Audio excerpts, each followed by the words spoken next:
Tonight at 10, we are working to get answers on why a Huntsville man who has Down syndrome was found wandering the streets after he was released from jail. Madison County jail officials told us they are investigating why 25-year-old Tanner Caldwell was released in the middle of the night.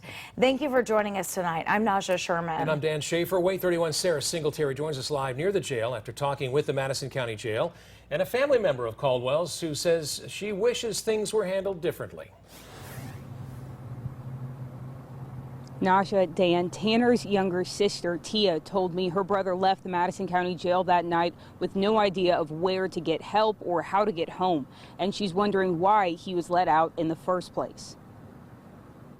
I feel like someone who isn't able to comprehend what they're signing shouldn't be able to sign. Tia Caldwell hates the thought of her brother Tanner being allowed to wander aimlessly after being released from the Madison County jail Thursday night around 11:30 p.m. It was so devastating to think of him on Memorial Parkway in the middle of the night. Tanner Caldwell was arrested for trespassing on a neighbor's property. Huntsville police tell Way 31 Tanner had 5 trespassing reports filed by the neighbor after repeated attempts to keep him from coming over uninvited. Tia told me her brother's reading ability is limited, so there's no way he knew what was going to happen when he signed an unsecured bond. There would, I'm sure, be plenty of terms that he couldn't read, he couldn't comprehend.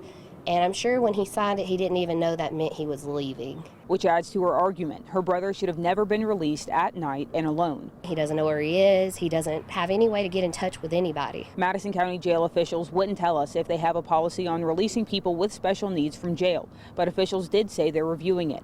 Caldwell told me whether they're creating a new policy or revising an old one, they ought to keep this in mind. I just hope that they wouldn't ever allow a person with an intellectual disability to leave without them speaking with family first.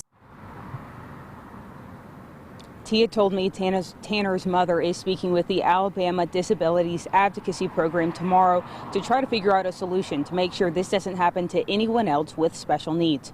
Reporting live in Huntsville, Sara Singletary, Way 31 News. Thank you, Sarah. We reached out to the Limestone County Sheriff's Office to find out if they have a policy on releasing people who have special needs from jail.